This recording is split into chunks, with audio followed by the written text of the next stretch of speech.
Boa noite, amigos telespectadores da TV Floripa e você que nos acompanha através da internet. Está entrando no ar mais um episódio do programa Grisa TV, um olhar pangrisiano. Boa noite, doutor Pedro. Boa noite, Douglas. Semana passada, doutor Pedro, nós falamos sobre o caso do menino Marcelo Pesseguini, acusado de matar 4 membros da sua família. E restou um comentário que a gente queria retornar aqui hoje, antes de entrar no assunto desta semana, que são os videogames e a influência que os videogames teriam. O senhor já havia alertado há muito tempo atrás sobre a influência dos videogames. No início dos anos 80, 1980, quando eu comecei a trabalhar como parapsicólogo, eu já alertava que determinados jogos de videogame eram brinquedo com boneco ou com coisas assim, mas que era o exercício da imaginação. E a imaginação sempre prevalece sobre o raciocínio. Essa é uma constatação de como funciona a mente humana. Então eu digo, isso tudo tem a ver com parapsicologia também. E eu pedi para o Douglas para nós iniciarmos com essa temática, porque tem tudo a ver com o folclore. Porque o folclore se fundamenta na imaginação.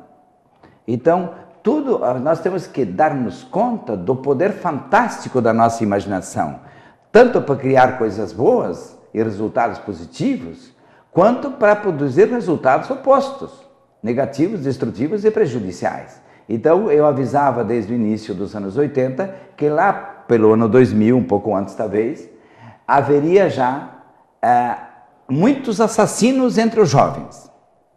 Por quê? Porque a diversão deles, não só o prazer, como a alegria, a promessa de felicidade, estava em derrubar um boneco ou produzir um resultado. Você me falava de um outro jogo, que eu não me lembro de ter visto, que você me falou agora que era com carros. Isso, é um jogo de carros no qual a pessoa que está jogando, controlando o carro, ganha pontos quanto mais pessoas ele atropela. Uma pessoa normal, ele ganha uma quantidade X de pontos. Se a pessoa for um idoso ou uma mulher com uma criança no colo, com um carrinho de bebê, a pessoa ganha mais pontos ainda pelo atropelamento. Foi um jogo que causou muita polêmica, chegou até a ser proibido por um período e depois trocaram os humanos por zumbis. Então veja, não interessa ser zumbi.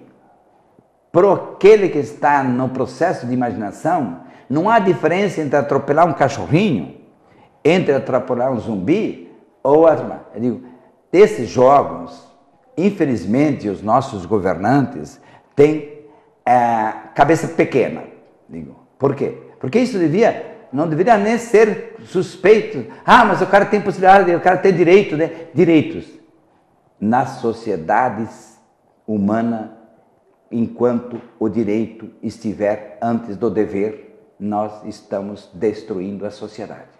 Eu estudei isso em várias civilizações e que acabaram no zero ou acabaram no fogo, como Roma acabou na fogueira de Nero. Eu digo, é assim que acontece. As pessoas vão evoluindo tanto nesse processo de prazer, porque isso é um prazer sádico. Prazer sádico desenvolvido numa criança vai permanecer a vida inteira. Isso, o processo de terapia, quem tem chance de fazer uma solução disso é só o sistema Grisa, ainda sob a orientação direta do senhor Pedro Antônio Grisa, porque eu conheço isso a fundo. Eu estudei até hoje, nessa semana que passou, não, nessa semana mesmo, não, anterior foi na anterior, eu assisti a questão de longevidade. E dentro da longevidade, eu aplaudi uma senhora de Joaçaba.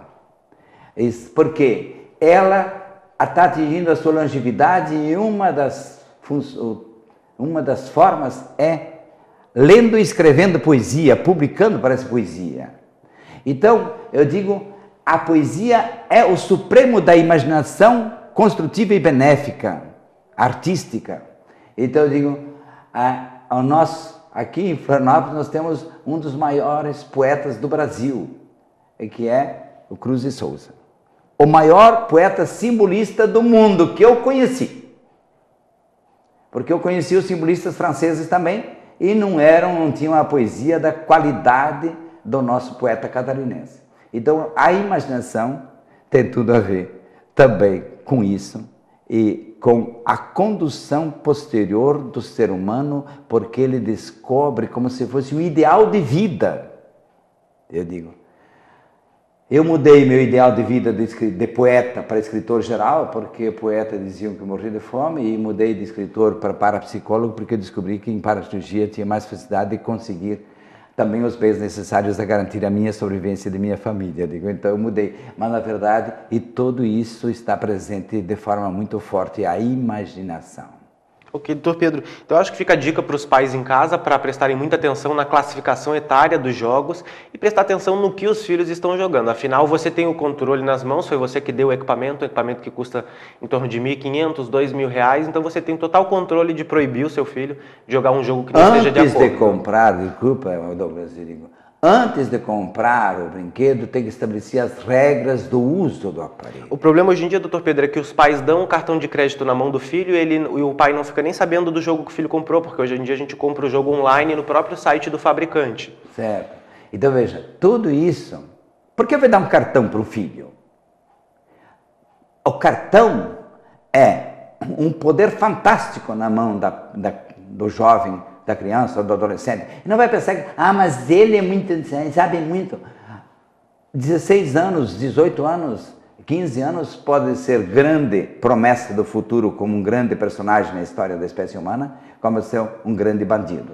Eu sempre faço uma comparação. Pode ser tanto um Beira-Mar, quanto um Chico Xavier, ou quanto outra pessoa que ou uma Teresa de Calcutá e assim por diante. Eu digo, pode ser um grande personagem benéfico, pode ser um herói da pátria, mas pode ser também uma grande porcaria. Os pais modernos hoje em dia, parece que eles fazem isso de dar o cartão de crédito porque eles estão sempre sem tempo, não tem tempo de acompanhar o que os filhos estão fazendo. E se parassem para fazer isso, poderiam ter um tempo de mais qualidade junto com os filhos. Existem jogos maravilhosos que estimulam outras coisas. Isso. Existem jogos onde a pessoa brinca de ser o prefeito de uma cidade, suprir as necessidades da população. Filho que ganha um cartão para ficar abandonado é péssima orientação. E o menino reclamava, inclusive, disso na escola, de que vivia sozinho, porque os pais chegavam cansados e não tinham tempo para ele. Exato. Então, dá o seu filho para ser adotado, que é melhor. E de preferência para um casal homossexual. Porque eu digo, poucas pessoas cuidam tanto dos seus filhos quanto um homossexual. Porque ele se projeta no lugar do filho e ele cuida do filho como se cuidasse dele mesmo. Então, aí até vai chocar um pouco. Mas é verdade. Não é chocar, não, é a realidade. Eu digo, eu sempre observo como funciona e o que produz melhor resultado. Ok, doutor Pedro, então entrando agora na nossa temática, o folclore e a fenomenologia paranormal, qual é essa relação entre o folclore e a paranormalidade? Bem, veja, eu digo que no início eu só observei a relação entre as figuras folclóricas e as manifestações paranormais. Então, eu digo, quando eu comecei a estudar, a entender que a mente humana, o que você cria na mente como programação do seu subconsciente torna-se realidade, mas que a lei da crença é tudo que você apresenta ao subconsciente como verdade, ele aceita como tal e produz os resultados correspondentes, porque isso faz parte do sistema factual da mente humana, conduzido pelo subconsciente. Então eu digo, e quando eu comecei a constatar isso, e que sorte e azar não é uma coisa que vem de fora e vem de dentro da pessoa, então eu me dei conta que também porque eu digo, de criança eu tive muito medo do diabo, que também não deixa de ser uma figura folclórica. Eu digo, para mim eu classifico como folclórico e nada mais, digo hoje. Porque, na verdade, eu digo, Deus não seria estúpido de criar o diabo. Então, isso é fruto da nossa imaginação, ele tomou tanto poder na vida da espécie humana, é que agora eu falando isso, determinadas pessoas ouviram vão dizer que o Gris está ficando maluco, né? Eu digo, mas eu prefiro ser chamado de maluco em tais ocasiões do que ser maluco de verdade. Então, é o seguinte, eu digo, então, quando começaram a dizer que a pessoa tinha sentido o cheiro do lobisomem, por exemplo, é que ele tinha visto o lobisomem, não só tinha visto, tinha sentido o cheiro. Aí eu percebi o poder fantástico da nossa imaginação. E como o subconsciente torna real aquilo que você apresenta a ele como verdade. E isso, gente, é lindo. Eu estudei muito folclore porque eu sou formado em letras, em letras neolatinas. Minha primeira faculdade é essa. Então eu estudei o folclore, que era um dos aspectos literários, até para enfeitar romances e companhia, dar mais vida à própria poesia. Tudo isso tem uma relação com a outra. Então eu estudei isso no francês, estudei isso no latim, estudei isso no espanhol e italiano, estudei isso no português. E todas essas culturas abrangem grande parte dos povos desse planeta. Então, eu sempre, às vezes eu digo, já falei aqui e repito, por que tantos privilégios para o Grisa? Doutor Pedro, o folclore, de uma certa forma, muitas pessoas acreditam nisso, que ele surge da necessidade que a gente tem de desvendar o desconhecido, né? Que é a gente tenta visualizar. Mais do que dar roupagem ao desconhecido para que ele se torne conhecido. Porque esse é o princípio primeiro que eu observei, relacionado inclusive com o poder da mente, que um filósofo antigo já dizia, já falei aqui, repito, que o maior medo que tem atormentado a espécie humana ao longo dos séculos e milênios é o medo diante do desconhecido. Porque o desconhecido é o vazio. E não existe coisa pior na depressão do que a sensação de vazio. Então o vazio nos tortura. Então, aquilo que a gente não entende, a gente procura dar roupagem. Eu digo assim, vestir aquele elemento. Então, quando nós vestimos a nossa imaginação, que está nua, que está despida pelo desconhecido, então nós produzimos personagens maravilhosos. Tantos que os grandes romancistas sempre foram pessoas de altíssimo poder de imaginação. Então, assim, os personagens folclóricos surgem da imaginação popular. Eu chamo isso de imaginário popular. Perfeito. Vamos para o intervalo. Nós já voltamos com mais Grisa TV, um olhar pangrisiano. Até já.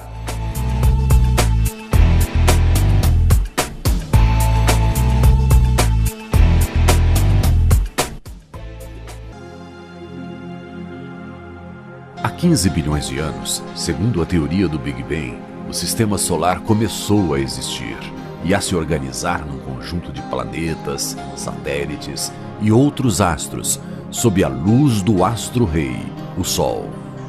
Dentre os inúmeros planetas está a Terra, que tem todos os elementos necessários para que a vida seja possível. Esse planeta, seguindo as leis perfeitas e imutáveis, começa a ser habitado e milhões de espécies vivas vão surgindo. Mas a maior obra do grande Criador, o Deus da vida, só foi pensada e criada bilhões de anos após as primeiras criaturas surgirem. Seria essa obra tão complexa, difícil de ser projetada e criada? Seria essa obra demasiado perigosa para existir antes? Ou essa obra, por sua grandeza, teria sido apenas iniciada e necessitado mais tempo para ser concluída? Há apenas 10 bilhões de anos, a grande obra é apresentada ao planeta. A caçula das criaturas começa a existir. O Homo sapiens, o homem inteligente.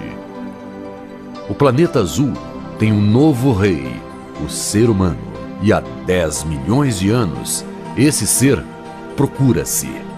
Tenta encontrar sua origem cosmodivina, seu equilíbrio interior, seu autoconhecimento, seu modo harmônico de ser. Nas últimas décadas, dedicou-se intensamente ao estudo das leis que regem a matéria e a cada dia o homem é surpreendido com novas tecnologias que propiciam sempre mais conforto e prazer. E ao mesmo tempo, esse ser sente-se cada vez mais num vazio existencial. E eis então que surge uma nova ciência, a parapsicologia, que vem resgatando o ser humano como tal. Um novo homem, com novos valores, com uma nova consciência, com uma nova cosmovisão.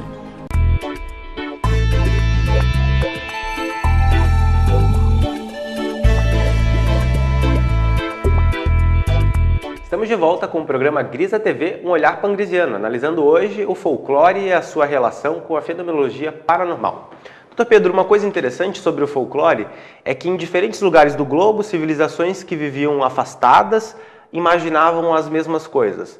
Por exemplo, dentro da cultura europeia, ocidental, já existia a ideia, a imagem de dragões. Certo. Aqui, em terras indígenas, já existia o bitatá, um certo. monstro, um dragão de várias cabeças. Certo. Como que povos que eram isolados podiam imaginar coisas semelhantes?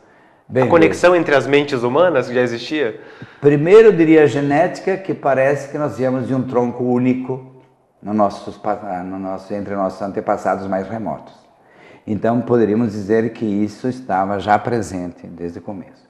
Mas é que a imaginação, ela é diferente, um pouco de cada cultura, mas se você for ver a essência, o especial, o particular, o próprio do sistema Grisa, é estudar a essência das questões.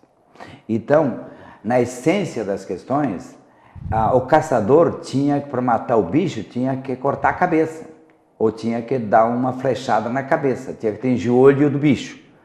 Então eu digo, na imaginação é normal que, qual seja o instrumento para você vencer o inimigo se torna mais poderoso quanto mais difícil de matá-lo. E se nós tivermos um monstro com várias cabeças, ele se torna muito mais difícil para ser morto. Então isso vale para todos os povos em qualquer lugar do planeta. Então é a essência da questão do poderoso inimigo. Ok, o senhor fala aqui no fantástico poder da imaginação. Sim. Descreva um pouco para a gente sobre esse poder. Bem, veja, primeiro é essa mesmo, veja a diversidade hoje que nós temos, até de igrejas. E de igrejas não só cristãs, não só evangélicas, igrejas espíritas, igrejas budistas, igrejas de tudo que é tipo de religião. Então, igrejas maometanas, né? Que são igrejas? Grupos de pessoas que seguem o mesmo livro sagrado, porém dão diferentes interpretações. Isso é fruto da imaginação. Depois veja a vastíssima gama de personagens criados pela literatura, já que é um dos meus campos, quantos heróis! Veja, desde de Homero, da antiga Grécia, com seus vários personagens na Ilíada, na Odisseia, e a própria criação. Veja, um dos personagens mais interessantes criados pela imaginação humana, especialmente pelos navegadores, foram as sereias. Na Amazônia, as Amazonas. Por quê? Porque o homem que viajava sozinho, o homem tem a tendência normal e natural de precisar fecundar uma fêmea para dar continuidade à sobrevivência da sua espécie. Então a atração em relação à mulher não é só porque vai dar prazer. É porque, acima de tudo, é minha companheira de vida. E nós temos, inclusive, que resgatar esse significado da mulher para diminuir o crime da mulher. Porque hoje a mulher é vista como objeto de sexo, e como fornecedora de emoções, e como baú de outras tantas vulgaridades. Então nós temos que qualificar novamente, ou resgatar o verdadeiro significado da mulher. Mas então lá no mar criaram-se as sereias. Por quê? A sereia é o ser perfeito, que é o ser do sonho, da imaginação. Por quê? Ela se apresenta com o corpo de mulher, mas quando vai ver, ela tem a parte final do corpo de peixe. Então, lá não se falava da mulher geladeira, como se fala hoje, quando a mulher tem dificuldade no relacionamento sexual, ou é fria, como se diz. Lá era peixe. Tá bom? Então, nesse sentido também, as mulheres amazonas tinham seus cavalos velozes. Elas andavam em cima do cavalo. Então, não era tão fácil para um homem se aproximar dela, porque ela tem facilidade para fugir. Então, tudo isso é parte da nossa fantástica imaginação. Mas o mais importante para nós, na parapsicologia do sistema Grisa, é sempre saber que tudo nós buscamos encaminhar para que produza resultados benéficos ao ser humano. Então, é muito importante você começar a perceber que uma palavra muito usada, inclusive em cursos de motivação tenha seu sonho. Mas não deixe o seu sonho tão pequenininho e minguado quanto um carro. Não deixe o seu sonho tão pequenino e minguado quanto comprar uma arma. Eu digo, e assim por diante. Tenha seu sonho ampliado. Coloque, e disso digo, as religiões são fantásticas. Digo, eu lembro do meu tempo de seminário, que era ter um ideal.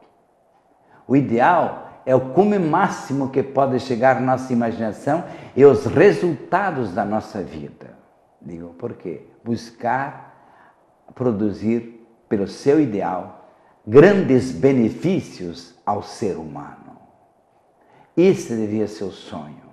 Então eu digo hoje que eu me dedico muito a cultivar ideias de solidariedade, de colaboração, de fraternidade, de compreensão, de amor à pátria, de amor ao povo, de amor a você mesmo. Então eu digo, tudo isso, quanto mais nós rechearmos esse nosso ideal com figuras vestidas pela sua imaginação de resultados extremamente benéficos ao ser humano, por isso eu estou empolgado, sabe, Douglas? E sabe minha plateia. Sabe todos vocês que ouvem o programa Um Olhar Pagrisiano. O meu olhar está se abrindo cada vez mais para determinados assuntos. Eu digo especialmente nesse sentido. Eu digo, é agora, quando nós estamos avançando maravilhosamente na terapia instantânea, eu digo, é fantástico e maravilhosamente promissor.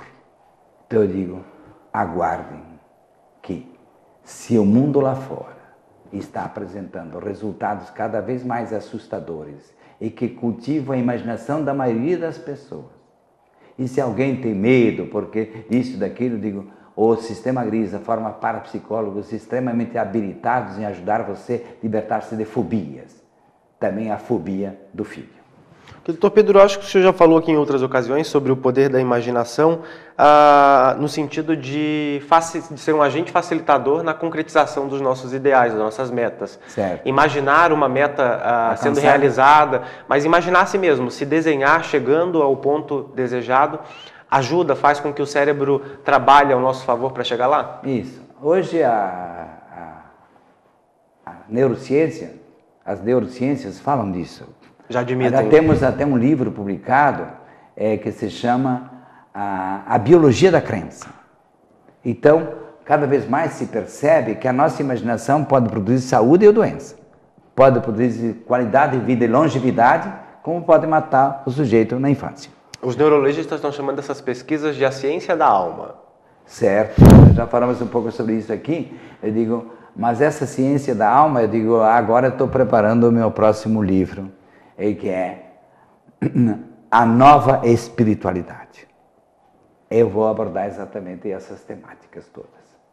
Então, mas estruturadas como até esses dias eu ouvia um senhor que tem já mais de 60 anos, não sei quanto é de fato, ele dizia, Grisa, eu acompanho você há 30 e tantos anos, ele disse, e eu nunca esqueci de você, porque eu percebi que todos os seus livros, cada um que você publica eu compro, digo, todos têm uma coerência.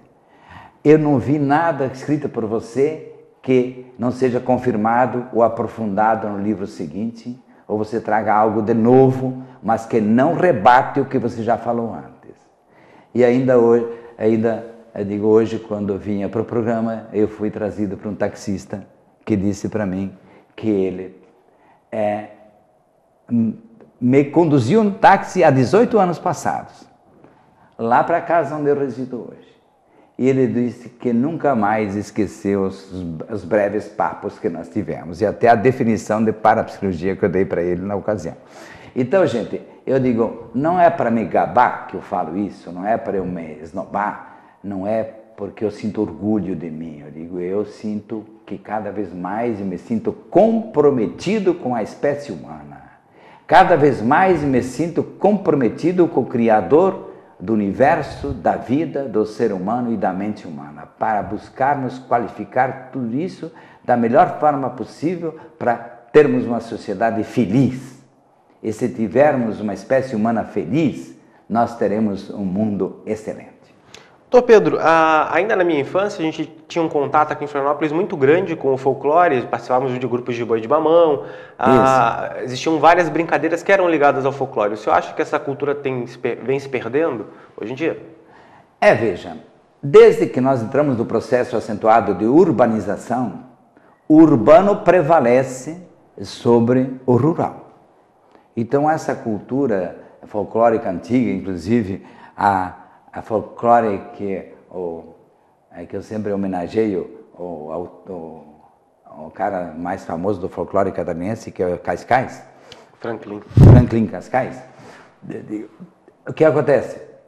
As nossas praias do coqueiro, com aqueles cabos, com aquelas enseadas, com aquelas pedras. Então diz que aquelas pedras grandes seriam bruxas que foram petrificadas. Porque não convidaram o diabo para a festa, né? O diabo sempre convidava as bruxas para a festa e um dia as bruxas fizeram uma festa e não convidaram o diabo. Daí ele deu o castigo.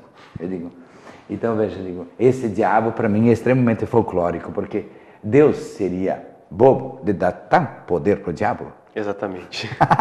Então, o nosso folclore é fantasticamente rico e eu digo que é importante manter o folclore, porque é mais um exercício de imaginação. E quanto mais você exercita a sua imaginação, mais jovem você fica. Por isso, a reportagem que eu assisti a semana passada pela RBS sobre longevos, e por isso eu falei há pouco de Joaçaba, por quê? Há longevos que atingem a idade continuando a ler sempre. E quem tem prazer na leitura tem mais dificuldade para reduzir a visão. Então tudo isso é importante porque pela leitura a gente exercita muito a imaginação. Eu, quando era professor de português, de literatura, eu tinha 2 temas que eu exigia na hora que a pessoa lia um livro para provar para mim que tinha lido. Descrever os 3 personagens principais no seu contexto físico, portanto, desde a roupa e das qualidades físicas, no seu caráter, no seu comportamento e também nas suas contribuições para o grupo em que ele estava inserido. Então eu pedia isso para os meus alunos de 2º grau. Mas eu também pedia para ele me dar o nome de todos os personagens encontrados no romance. Então isso é exercício de imaginação. E isso já enriquece a capacidade de você encontrar soluções no próprio curso de administração depois. Vai ajudar você a ver o paciente sobre várias óticas quando você for médico e assim por diante. Semana que vem, quinta-feira, às 21h, nós nos encontramos aqui novamente. Boa noite e até lá.